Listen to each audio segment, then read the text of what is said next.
Hello guys, welcome to my YouTube channel guys. Sa ngayon guys, ipakita ko sa inyo kung ano ang mga parts ng isang magnetic tractor guys.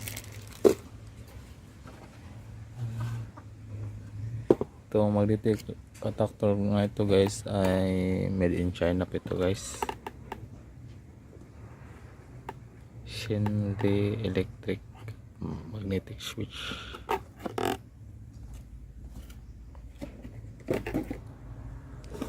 Ito po yung push button niya guys. Ibang iba talaga yung push button guys, hindi katulad ng ibang magnetic tractor na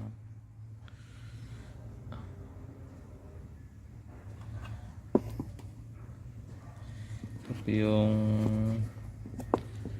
normally close guys, normally open na push button guys. Ito po yung overload rin niya guys.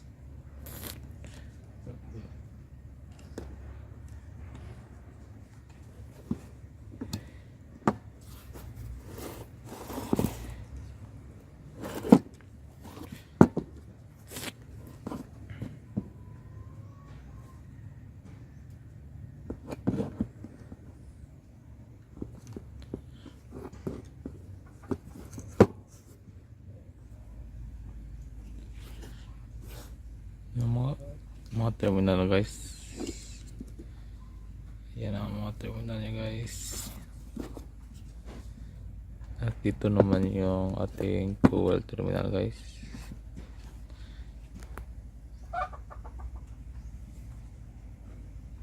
E2 at E1, may voltahe ito guys na 200 to 230 volts.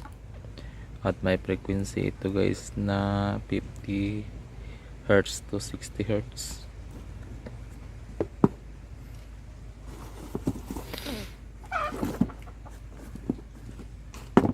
Ito naman yung manual ito guys. Ito naman yung ating manual guys.